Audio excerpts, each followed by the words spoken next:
Olá, espero que vocês estejam bem. Vamos seguindo aqui para o final, vamos seguindo com as nossas férias, né? Nós já vimos os fundamentos, aquisição e concessão.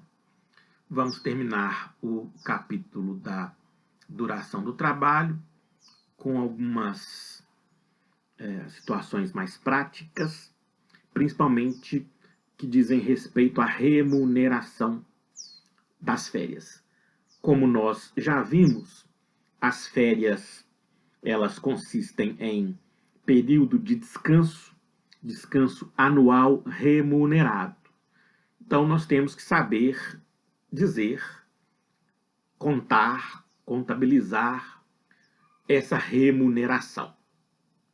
Simples a ideia. Trata-se do salário mensal mais um terço constitucional.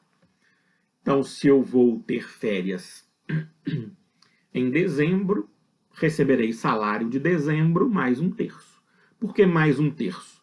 Porque em 1988, o legislador constituinte originário bem determinou que no mês das férias o empregado receberá um valor superior àquele que ele recebe ordinariamente. Por quê?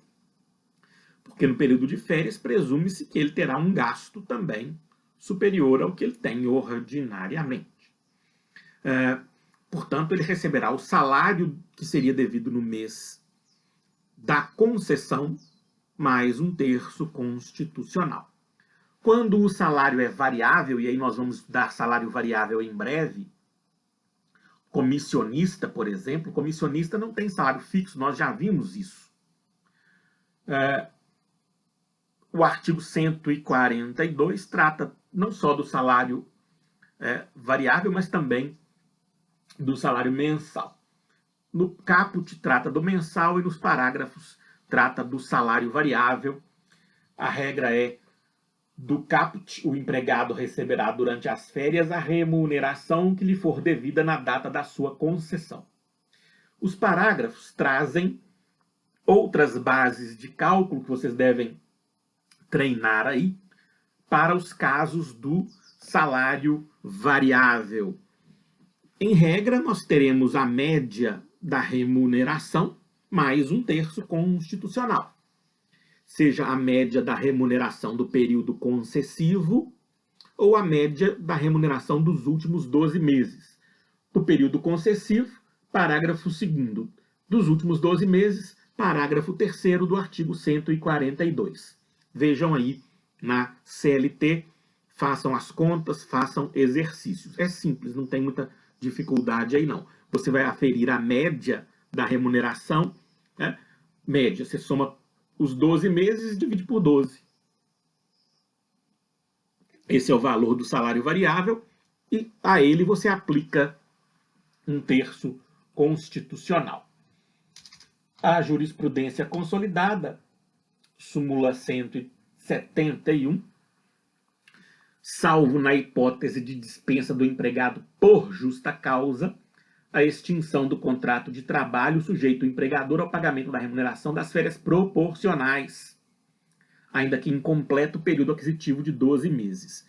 Então, as férias podem ser também as férias podem ser também proporcionais. Como é isso?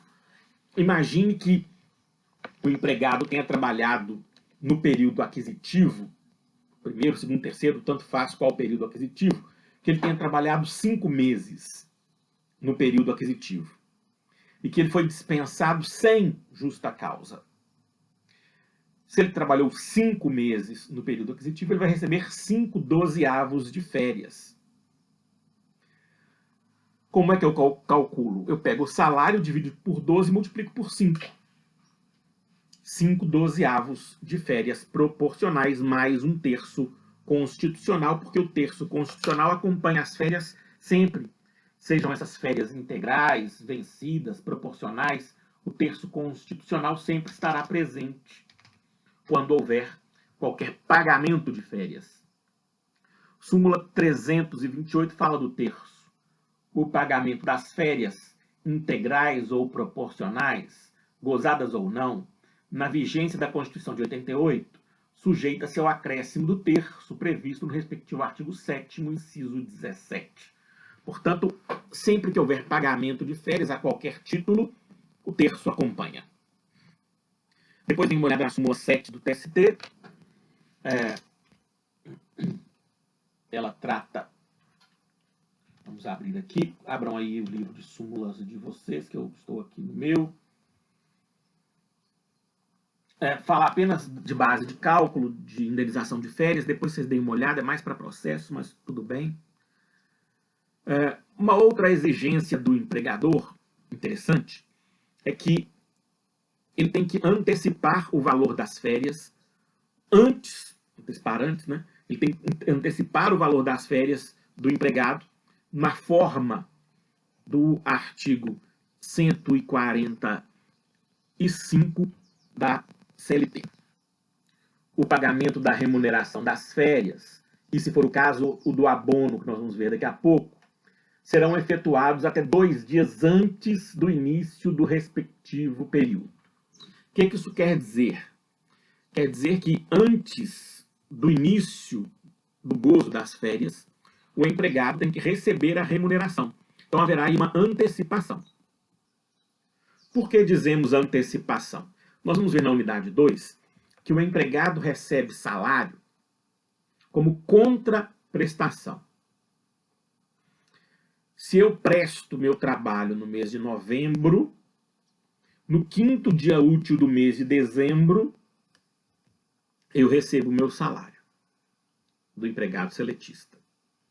Se eu trabalho no mês de janeiro, eu recebo meu salário no 5º dia útil do mês de fevereiro. Quando eu trabalho em fevereiro, eu recebo meu salário no 5º dia útil do mês de março. O pagamento é postergado do salário.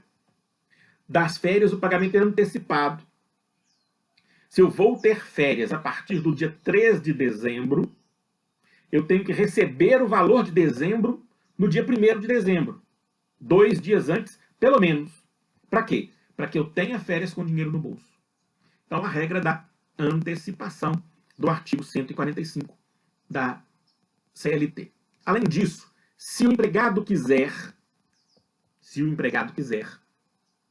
ele poderá antecipar metade do 13º salário quando do recebimento das férias. Mas para isso, nos termos da Lei 4749 de 1965, o empregado tem que avisar ao empregador sempre no mês de janeiro, para que o empregador possa programar seus pagamentos. Então o empregado vai, se ele quiser, e aí é se ele quiser mesmo, antecipar metade do 13º para gastar nas férias, se o empregado quiser. Ainda, o empregador então tem que pagar 2 dias antes, né? 2 dias antes do início das férias. Ele tem que conceder no período concessivo, que nós vimos no vídeo passado. Então vamos à súmula 450, que trata da inobservância da regra pelo patrão. É devido o pagamento em dobro da remuneração de férias, incluído o terço constitucional, com base no artigo 137 da CLT, quando, ainda que gozadas na época própria, o empregador tenha descumprido o prazo previsto no artigo 145 do mesmo diploma legal. Então nós temos duas situações. Primeira, nós já vimos. Concedeu as férias fora do período concessivo. Dobra. Segunda, concedeu as férias dentro do período concessivo, mas não pagou 2 dias antes do início da fruição. Dobra. Dobra como? Na justiça, né, gente? O patrão normalmente vai chegar para o empregado: olha, eu estou me impondo uma pena aqui porque eu perdi o prazo. Nunca vi. Pode acontecer, lógico. Eu só nunca vi. Bom, além disso tudo, se o empregado quiser, se ele quiser, ele pode, aspas, muitas, vender 10 dias de férias ou 1/3 de férias. 143, conversão pecuniária de parte das férias. é facultado ao empregado converter 1/3 do período de férias a que tiver direito em abono pecuniário, no valor da remuneração que lhe seria devida nos dias correspondentes. O que isso quer dizer? Se o empregado quiser gozar apenas 20 dias, ele pode, aspas, vender 10 dias para o patrão, que vai pagar por esses 10 dias o salário e as férias integrais.